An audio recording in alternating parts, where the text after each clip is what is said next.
Selamat sore pemirsa di rumah, kembali lagi bersama kami dalam program Kampungku. Tentunya selama 1 jam ke depan kami akan membersamai pemirsa di rumah untuk berkeliling Sumatera Selatan untuk bercerita dan juga melihat keunikan serta keindahan Provinsi Sumatera Selatan. Tentunya bersama saya Dela Nisa Amsin dan rekan saya Rizkia Amrina. Wow, ternyata kita sore ini bukan hanya berdua saja, namun kami juga ditemani oleh kedua kerabat kami di belakang, yaitu ada Citala. Benar sekali, jadi Citala ini merupakan maskot Fornas ke-6 tahun 2021 di Sumatera Selatan tahun 2022.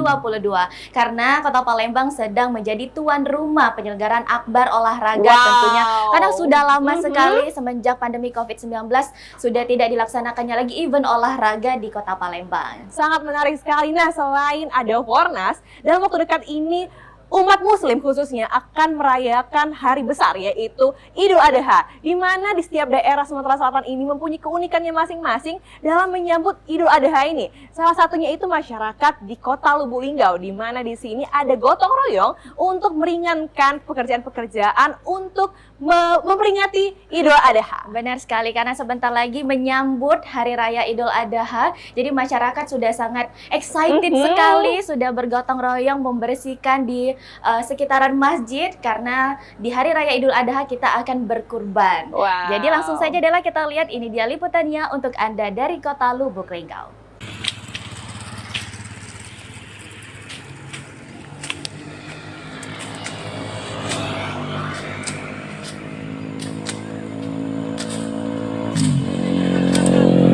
Kampung Kelurahan Ciremetaba merupakan salah satu kelurahan yang berada di Kecamatan Lubuk Linggau Timur 2, Kota Lubuk Linggau. Di mana diketahui Kampung Ciremetaba merupakan kelurahan terdapat penduduknya nomor 2 di Lubuk Linggau dengan jumlah hampir 2.000 kepala keluarga atau 6.000 jiwa.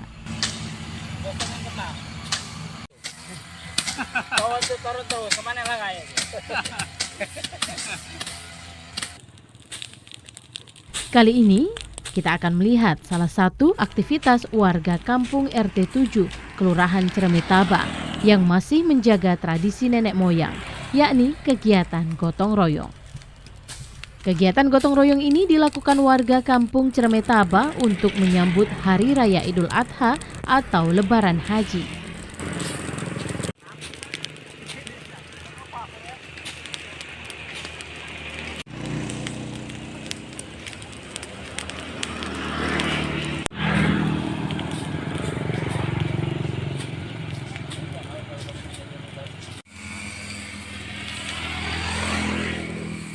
Istirahat dulu, Mbak.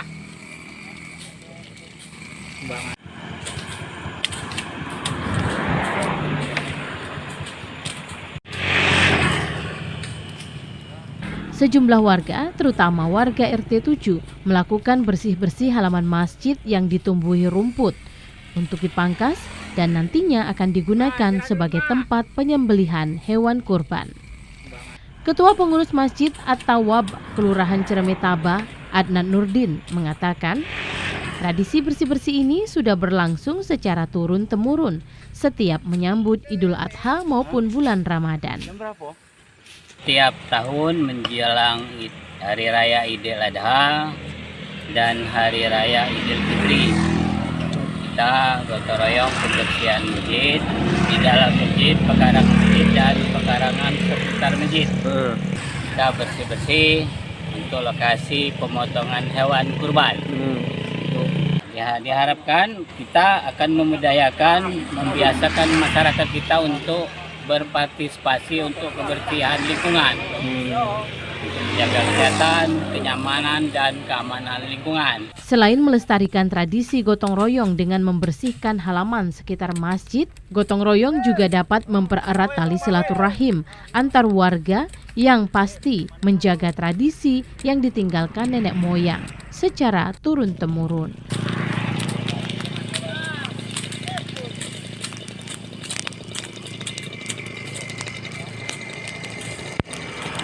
Salah seorang warga RT 7, Muhammad Zain Sagid, mengatakan tradisi gotong royong membersihkan lingkungan masjid memang rutin dilakukan, bukan hanya pada saat menyambut bulan suci Ramadan, namun juga dilakukan setiap saat sesuai momen hari besar Islam. Kalau tradisi ini dari nenek moyang kita dulu. Ya seperti itulah. Gotong royong. Ya harapan kita ke depan ya semoga berlanjut lah. Berlanjut gimana untuk kebersihan lingkungan, kebersamaan jemaah kita. Sementara itu dengan adanya gotong royong bersih-bersih ini kedepannya diharapkan dapat terus dijaga dan dipelihara, terutama bagi para generasi muda ke depan.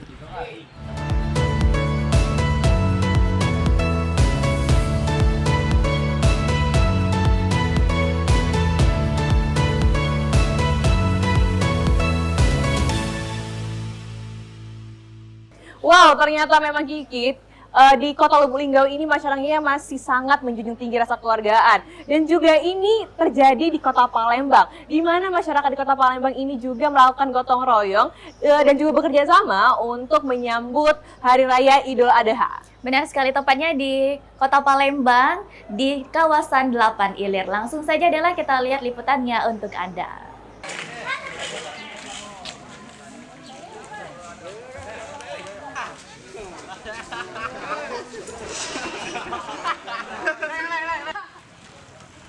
Sebagai salah satu kota besar di Indonesia, Kota Palembang didominasi oleh pemukiman padat penduduk, di mana setiap permasalahan menjadi tanggung jawab bersama.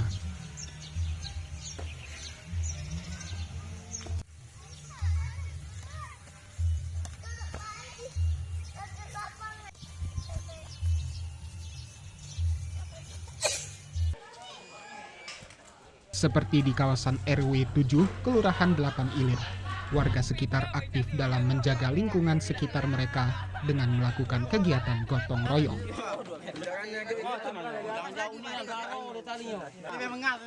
Pegang, tangan lepas, tangan pik.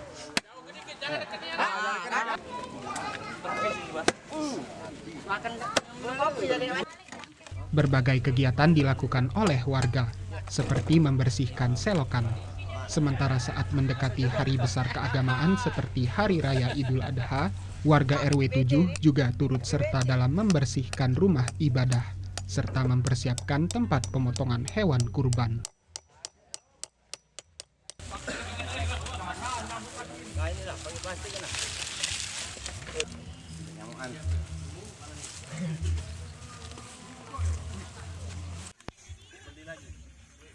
Kegiatan gotong royong ini menjadi simbol kepedulian warga sekitar terhadap lingkungan tempat mereka tinggal.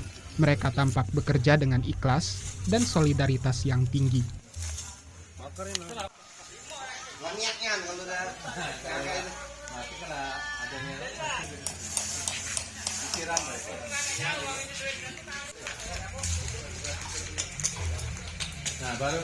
Kegiatan ini ditujukan untuk membersihkan selokan, kemudian membabas rumput-rumput yang liar untuk bersih, biar tercipta lingkungan yang bersih, sehat dan bersih tentunya, dan juga untuk memenuhi persiapan pada ibadah kurban Idul Adha. Harapan kami kepada seluruh warga, semoga kegiatan ini bisa berjalan secara rutin, baik itu 1 bulan atau 2 bulan ke depan, agar tercipta lingkungan yang asri.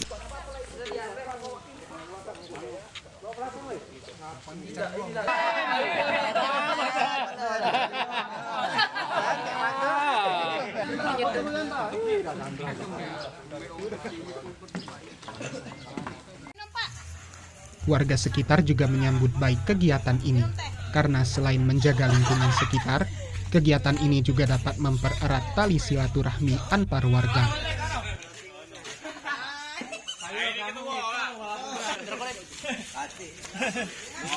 Nah, khususnya bagi musola, ini bertepatan dengan Idul Adha, yang insya Allah tanggal 10 Juli ini kita akan merayakan Idul Adha.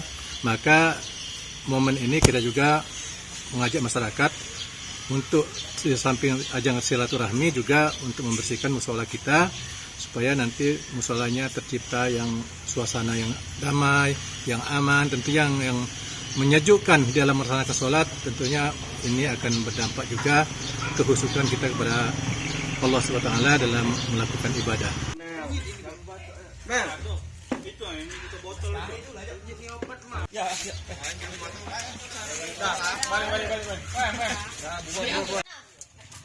Selain mempererat tali silaturahmi, kegiatan gotong royong ini juga menjadi sarana hiburan bagi warga. Warga tampak bersenda gurau sambil melepas penat mereka setelah lama bekerja. Nah, cak kemarin jalan santai kan? SMK mana? Dapat umroh kan? Bang, kau tanya ngobrol bang. Mana Sarian?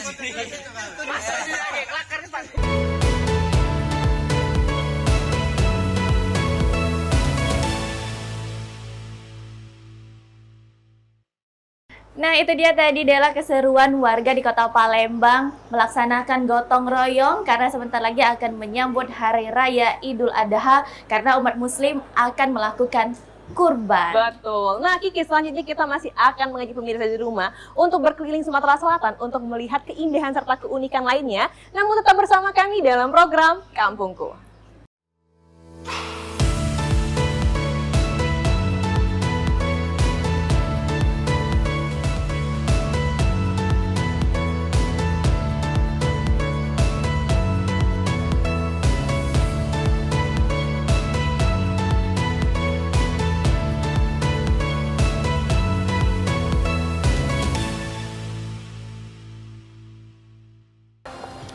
Terima kasih masih bersama kami dalam program Kampungku TVRI Sumatera Selatan. Dan Dela, kita masih dalam kompleks olahraga Jakabaring Sport City yang sedang dilaksanakannya Fornas ke-6 tahun 2021 Sumatera Selatan 2022. Benar sekali. Nah, Kiki, selanjutnya kita akan mengajak pemirsa di rumah untuk melihat kekreatifan dari masyarakat di Kabupaten Musirawas Utara, di mana ya seperti kita tahu ini, Kiki, kotoran dari hewan-hewan ini bukan hanya dapat dibuang atau hanya menjadi limbah saja, namun juga ini dapat diolah kembali untuk menjadi pupuk organik. Dan juga perlu pemirsa ketahui ini, pupuk organik dari limbah kotoran hewan ini kaya akan unsur hara lebih dari pupuk kimia pada umumnya. Benar sekali, dan langsung saja Dela kita mampir ke Musirawas Utara dan ini dia liputannya untuk Anda.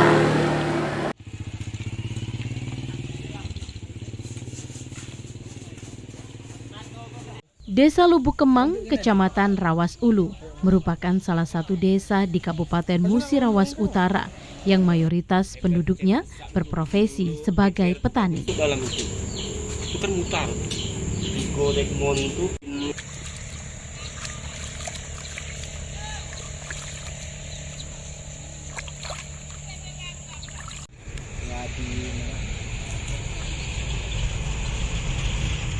Sebagai upaya dalam meningkatkan kualitas hidup dan kehidupan masyarakat di bidang pertanian dan perkebunan, mendorong pemerintah desa untuk dapat memanfaatkan limbah kotoran sapi untuk dijadikan pupuk organik.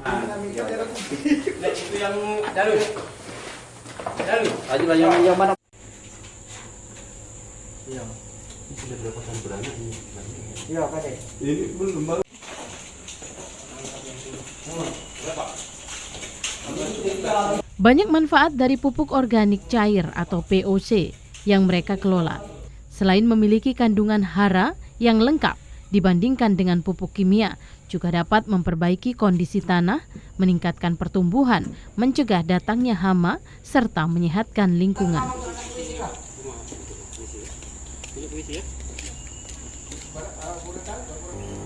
Langsung campuran, ada campuran. Menurut salah seorang peternak Indra, pembuatan POC tidak begitu sulit. Cukup melalui proses fermentasi selama beberapa bulan saja. Usai melalui proses fermentasi, pupuk telah dianggap jadi, kemudian disaring dan dimasukkan dalam kemasan botol 1 liter.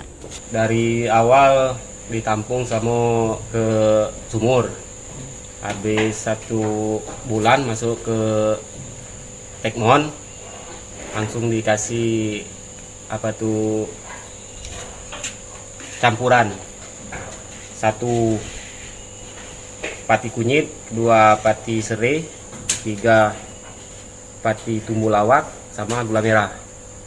Untuk proses fermentasi ya. Nah, kemudian tahap selanjutnya, Pak? Tahap selanjutnya tuh jadi langsung di 1 bulan lagi langsung disaring masuk kemasan. Langsung di kemasan ya. Kalau untuk pemasarannya Pak sejauh ini Pak? Masih di wilayah Murataran lah. Pupuk organik yang telah diolah baik dari urin maupun feses sapi hanya dibagi secara gratis oleh pihak pemerintah desa dalam menunjang hasil produksi pertanian dan perkebunan warga. Uji coba untuk membuat pupuk organik melalui dengan ramuan-ramuan seperti air kelapa dari sisa cucian beras, ada kunyit, serai, temulawak, bahkan ada juga tadi gula merah kami campurkan hingga menjadi fermentasi sekitar lebih kurang 15 hari. Kami cobakan untuk pencemprotan pada sayur-sayur yang ada di kebun kami ini. Tapi ternyata alhamdulillah sangat berhasil. Jadi kami ini tidak perlu lagi untuk membeli pupuk-pupuk yang ada di pemasaran. Kami menggunakan pupuk kami sendiri. Harapannya ke depan, pemanfaatan pupuk organik yang terbuat dari kotoran sapi ini dapat lebih ditingkatkan dalam menunjang hasil produksi tanam, terlebih saat pandemi.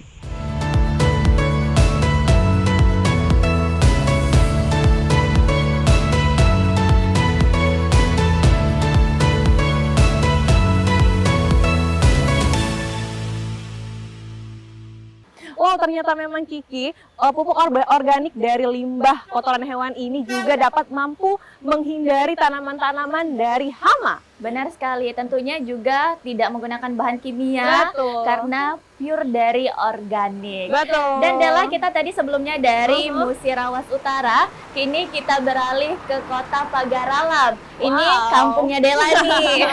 Betul sekali. Nah, di Pagaralam ini kita masih akan membahas tentang tumbuh-tumbuhan, namun tumbuhan di Pagaralam ini bukan hanya tumbuhan yang ditanam secara tradisional saja, namun juga ada tumbuhan atau tanaman yang berupa sayur-sayuran ini ditanam dengan hidroponik. Benar sekali, hidroponik juga tidak membutuhkan lahan yang besar, 2 meter kali 2 meter aja udah bisa nih Dela. Kalau Dela mau buat di rumah bisa Bisa tuh. sekali, karena memang sedikit sekali memakan tempat ya, Kiki, dapat menjadi alternatif kita untuk membunuh waktu dikala mungkin kita agak penat dengan keriuhan di ibu kota. Ini bisa sekali menjadi pilihan pemirsa di rumah untuk bertanam tanaman hidroponik seperti yang dilakukan oleh masyarakat di Kota Pagaralam. Ini dia liputan dari Kota Pagaralam untuk pemirsa.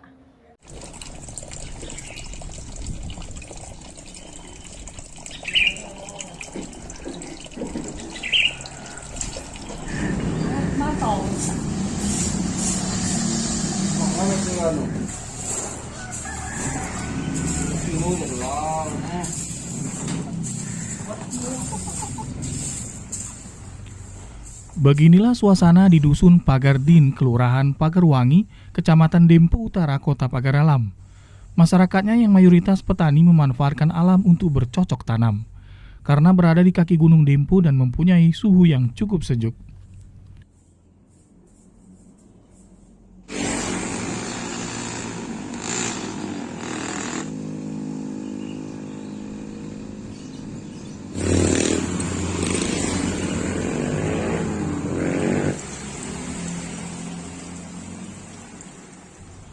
Namun meski pertanian di kampung ini cukup luas, masyarakat sudah mulai memanfaatkan pekarangan rumah untuk bercocok tanam sayuran yang ditanam dengan sistem hidroponik.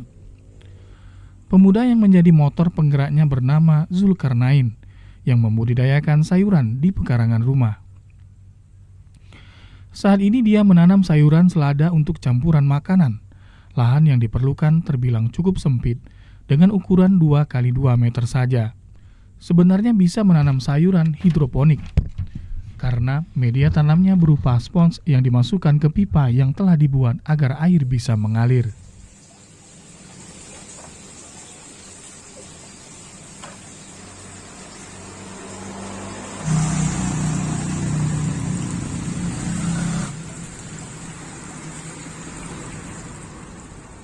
Media tanam seperti ini bisa dibuat secara bertingkat sehingga tidak perlu lahan yang luas.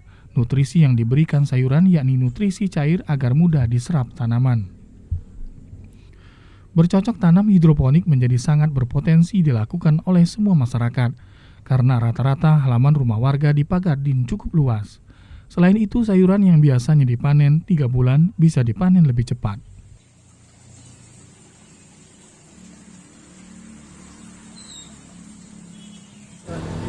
Sejauh ini potensinya cukup baik, meskipun di desa ini juga banyak lahan konvensional, tapi hidroponik ini masih sangat baik karena kita mempunyai satu nilai jual yang lebih, yaitu sayur kita tidak menggunakan pestisida kimia. Lahan sendiri ini sangat mudah ya, jadi kita bisa memanfaatkan pekarangan rumah. Jadi meskipun pekarangan cukup dengan menggunakan lahan 2 kali 1 meter di dekat rumah, kita bisa menanam hidroponik ini.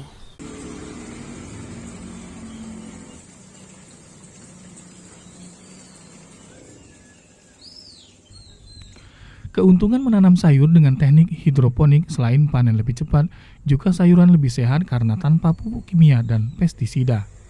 Selain itu, harga jualnya lebih tinggi dibandingkan sayuran konvensional atau yang ditanam di media tanah. Zulkarnain berharap masyarakat Pagardin dapat memanfaatkan pekarangan rumahnya masing-masing, karena hingga saat ini kebutuhan pasar akan sayuran hidroponik cukup tinggi, sedangkan pasokan masih sangat terbatas. Sayuran hidroponik saat ini sudah menjadi tren baru konsumsi sayuran, karena pecinta sayuran jenis ini sudah cukup banyak dengan permintaan per hari yang tinggi.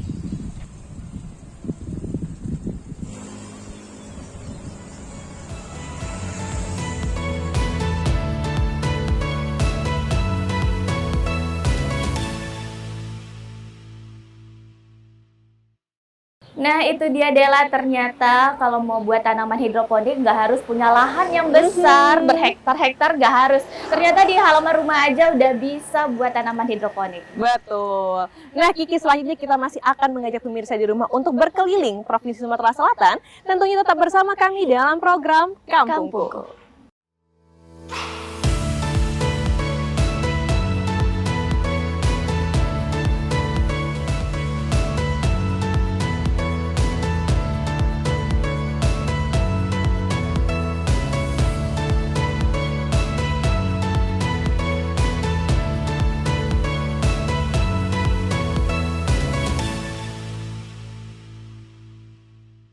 Terima kasih masih bersama kami dalam program Kampungku bersama saya Rizky Amrina dan juga Dengan Nisa Amsin di sini masih dalam kawasan Jakarta Sport City udah merayakan Fornas ke-6 Palembang tahun 2022.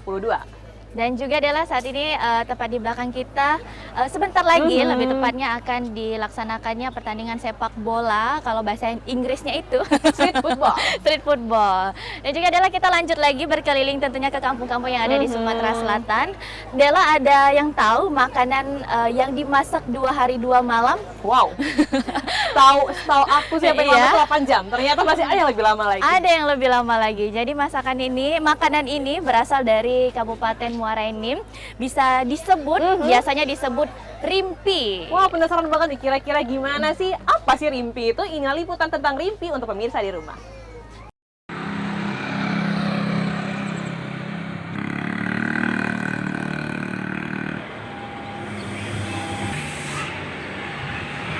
Rimpi atau pisang salai, salah satu jenis makanan ringan yang diproses melalui pengasapan selama 2 hari 2 malam hingga kering berwarna kecoklatan dan menghasilkan rasa manis legit tanpa campuran pewarna atau taburan gula.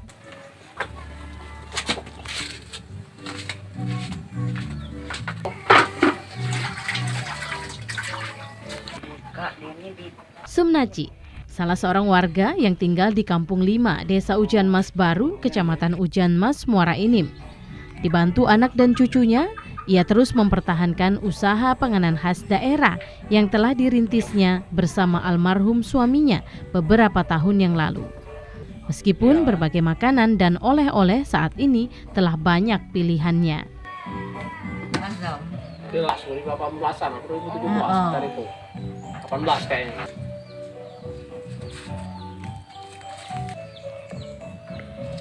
Sumnaci mengatakan membuka usaha rumahan ini dibantu anak dan cucunya sudah dari tahun 2005 hingga sekarang. Awalnya tidak begitu banyak peminatnya, namun saat ini menjadi incaran masyarakat, terutama sebagai oleh-oleh khas daerah hingga mendapat perhatian pemerintah setelah kopi semendo dan rimpi. Sale pisang namanya. Nah, bahasa yang rimpi ini juga dari ini. Ini jange Oh, jange ya itu.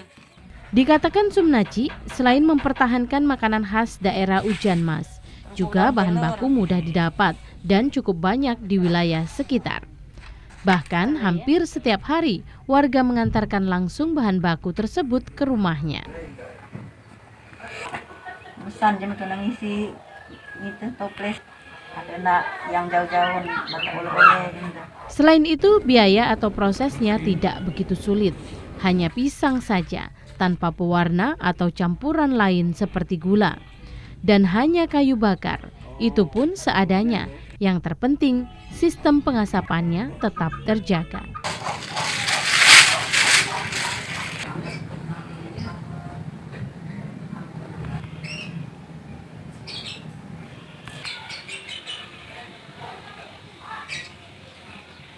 Untuk harganya sendiri per kilogramnya dibanderol Rp50.000. Dalam sebulan dapat laku terjual hingga 500 bungkus kemasan dengan sistem mengantar ke langganan, titip ke gerai oleh-oleh Muara Enim, minimarket, atau ke toko-toko. Bahan bakunya banyak di daerah kami sini, daerah Ujan Mas ini. Jadi berpikirlah kami untuk membuat rimpi ini. Mulailah membuat rimpi pada tahun 2005. Nah, setelah itu dibuat, dipasarkan di Muara Enim, sekitar Muara Enim. Sampai pada tahun 2022 ini diakui oleh pemerintah. Memang sudah lama diakui oleh pemerintah. Katanya ikon Muara Enim. Rimpi ini ikon Muara Enim. Jadi yang dapat nomor 1 kopi katanya. Yang dapat nomor 2 rimpi. Desi Triana, salah seorang karyawan yang juga merupakan cucu Sumnaci, mengatakan dalam sehari bisa menghabiskan 50 kg dengan bahan dasar pisang gedah atau pisang kundur. Sementara untuk pemasaran, selain di Muara Enim juga sudah sampai ke Lahat, Ogan Ilir, dan daerah sekitar. 50 kilo dalam 50 kilo ya? Iya. Untuk bahannya sendiri apa bahannya? Ini dari pisang. Pisang jenis apa? Jenis pisang gedah, kundur. Kata lainnya dari kundur. Kundur ya? Kalau untuk bahannya sendiri mudah ada sini apa? Alhamdulillah, ada kesulitan mudah didapat. Itu tuh apa memang kita pesan apa ada yang datang ke sini? Ada yang ngantar ke sini. Biasanya tiap hari Sabtu ngantar. Orang dari kebun. Usaha Ibu Sumnaci ini selain membuat rimpi pisang juga membuat penganan khas lain seperti keripik pisang, rimpi tomat, rimpi terung, kerupuk jange, kemplang, keripik daun kelor, dan jenis panganan lainnya yang sudah tersebar di beberapa toko, supermarket, dan gerai oleh-oleh di Muara Enim.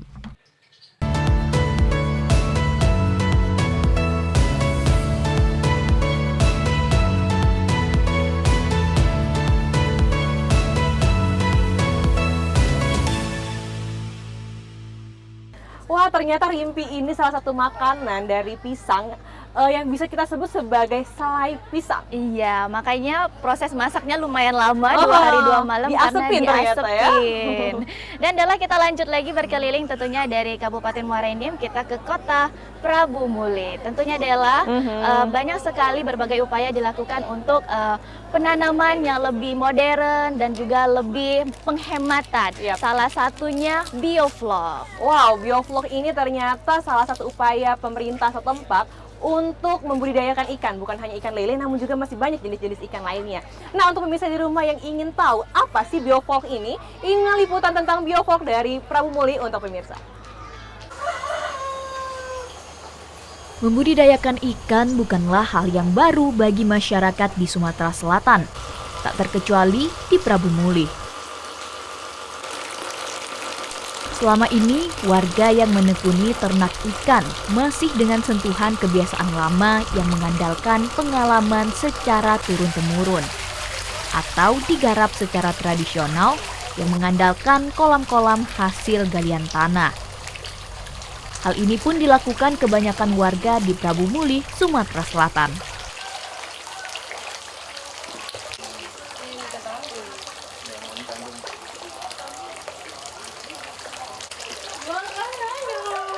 Seiring berjalannya waktu, teknik produksi budidaya ikan diperkenalkan dengan warga yang bergelut dengan usaha peternakan ikan. Salah satunya bioflok.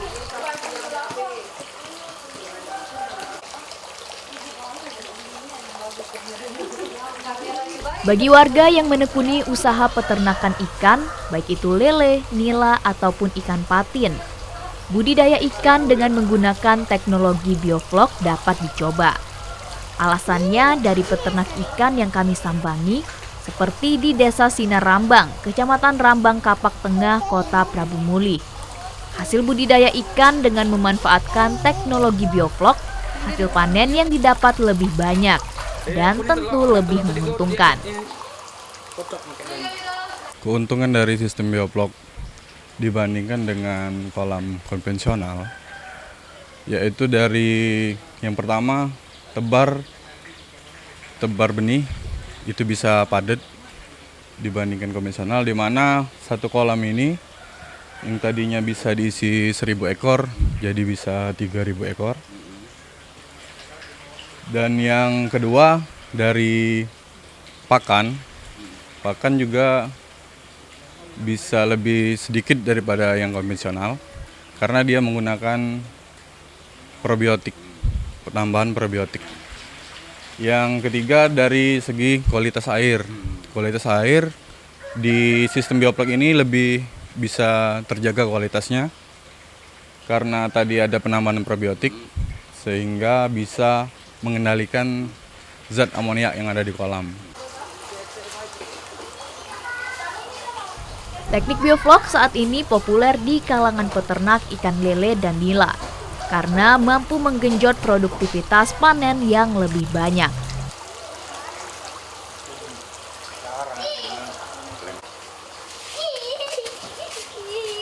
Selain itu, budidaya ikan yang menerapkan sistem bioflok dapat menekan penggunaan lahan menjadi tidak terlalu luas, sekaligus menghemat air.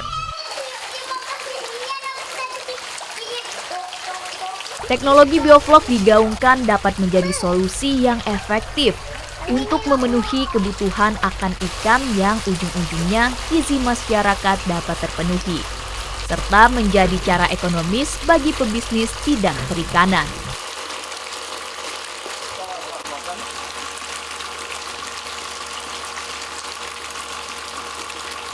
Kesuksesan teknologi budidaya ikan memakai teknik bioflok dirasakan peternak di Prabu Muli.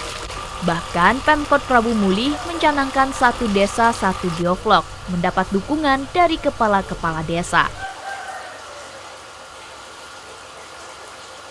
Alhamdulillah sekarang ini untuk ikan, salah satunya kelompok Cahaya Toman ini sudah berhasil menurut kami. Dari 2018 sampai sekarang alhamdulillah masih konsisten untuk memproduksi atau menghasilkan ikan kolamnya ini. Ini menyerap tenaga kerja yang cukup lumayan. Jadi pemuda-pemuda kita daripada menganggur, kita pekerjakan di sini. Bila mengetahui budidaya ikan memanfaatkan teknologi bioflok dapat mendatangkan hasil panen berlebih. Tampaknya hal itu perlu dicoba para peternak ikan.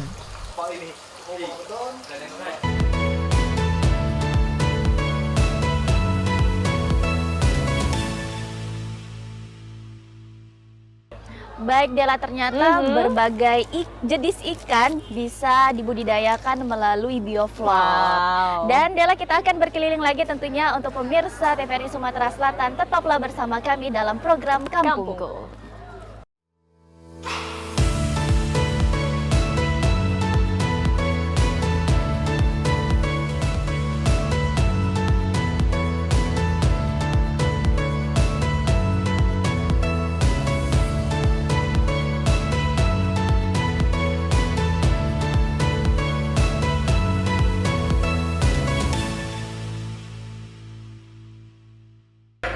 pemirsa, masih dalam kawasan Jakabaring Sport City, kami masih akan menyajikan berbagai macam cerita unik dari Provinsi Sumatera Selatan.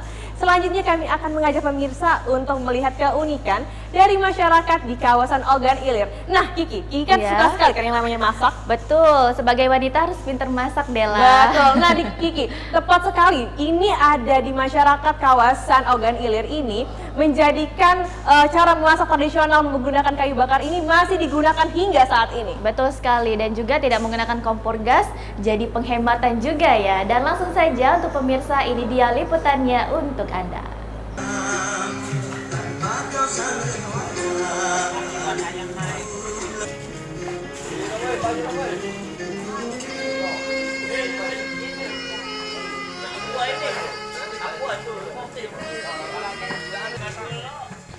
Sebelum adanya kompor gas, seperti saat ini, dahulu di desa-desa yang ada di Provinsi Sumatera Selatan, seringkali kita jumpai orang yang memasak menggunakan kayu bakar. Seiring dengan perjalanan waktu dan aktivitas yang dituntut serba cepat, kemudahan pun timbul dengan adanya kompor gas. Walaupun sekarang sudah banyak orang memasak menggunakan kompor, tapi masih ada juga orang yang memasak menggunakan kayu bakar.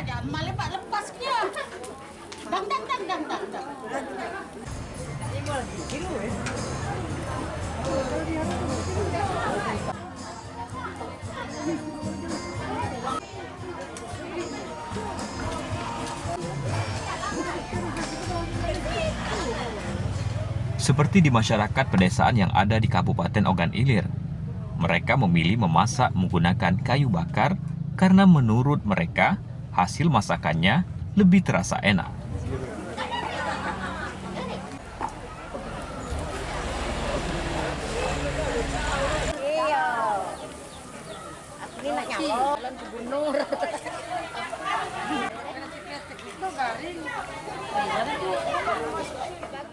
Ya, ini untuk di kampung kami tradisinya untuk pernikahan masak-masak sama kayu, menghemat biaya. Ini supaya cepat masak. Ya. Kalau masak dengan kompor dengan kayu beda, masih enak masak dengan kayu. Kalau di kampung, juga kalau di tempat lain. Kalau dengan masak kayu, kalau kayak nasi nih dimasak dengan kayu ini beda, Bu. Beda. Ya, di sini memang dimasak dengan kayu dikukus. Oh, dikukus.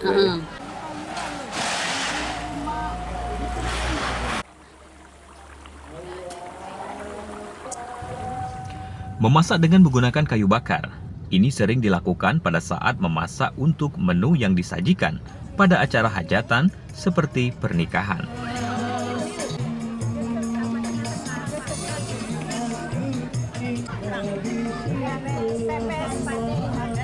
Bagi masyarakat Ogan Ilir, khususnya Kecamatan Indralaya Selatan, menyajikan makanan yang dimasak menggunakan kayu bakar adalah tradisi untuk mendapatkan hasil makanan yang lezat dan enak, terutama saat menjamu para tamu-tamu di pesta pernikahan.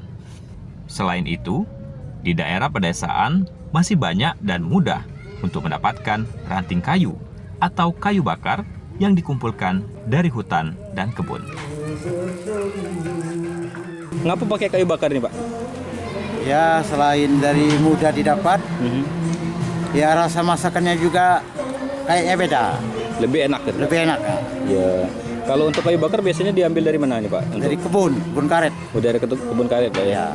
Artinya kalau lagi acara sedekah kayak ini, sering masak tradisinya pakai kayu bakar memang, Pak ya? Bakar ya. Lebih banyak untuk kayu bakar di kita nih, Pak? Iya, lebih banyak. Lebih banyak, oke. Selain sebagai penghematan dari penggunaan sumber daya gas alam, memasak menggunakan kayu bakar merupakan sumber energi penting sebagai energi alternatif untuk memasak.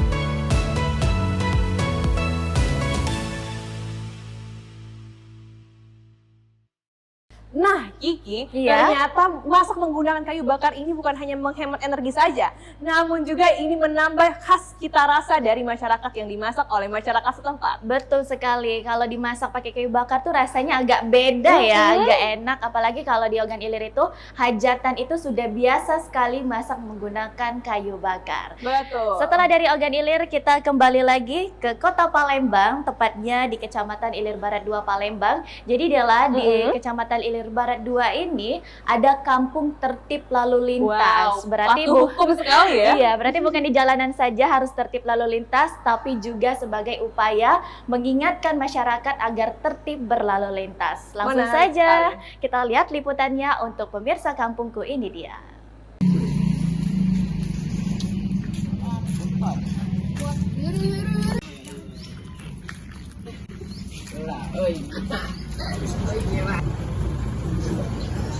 Sebagian warga Sultan Mansyur, Kecamatan Ilir Barat 2 merupakan warga yang memiliki kesadaran tinggi dalam berlalu lintas. Meski terletak di perkampungan, saat berkendara mereka melengkapi diri dengan keselamatan berkendara seperti menggunakan helm berstandar SNI, dilengkapi surat berkendara, dan menaati aturan lalu lintas. Masyarakat di lokasi juga memiliki rasa kekeluargaan yang tinggi, terlihat dari kampung yang bersih dan tertata rapi, dengan dinding-dinding yang dihiasi lukisan tertib lalu lintas. Sangat wajar jika kampung ini dinobatkan Polrestabes dan pemerintah Kota Palembang sebagai kampung percontohan untuk kampung tertib lalu lintas. Ada lagi nih mobil itu, Pak. Berhenti dia. Tertib lalu lintas ini kan membuat membina masyarakat supaya sadar akan tertib lalu lintas, sehingga dengan sadar tertib lalu lintas di lingkup kecil pasti akan keluar dengan sendirinya tertib lalu lintas.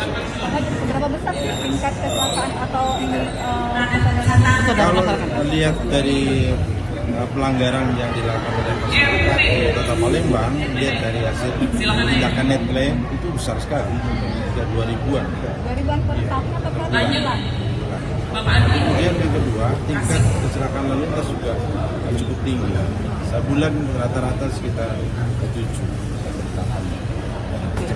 Pak, kalau untuk kampung ini berapa banyak Pak kalau di Kota Palembang, Pak? Ini sudah 14. Kita buat 14 kampung di masing-masing kecamatan dan nanti akan kita kembangkan.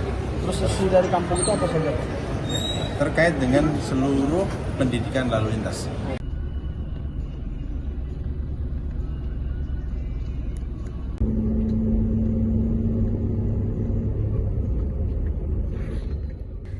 Kampung ini juga ramai oleh anak-anak yang menghabiskan sore bersama, dan juga warga di Jalan Sultan Mansyur ini memiliki kreativitas yang tinggi, terlihat dari bisnis rumahan yang digandrungi ibu rumah tangga.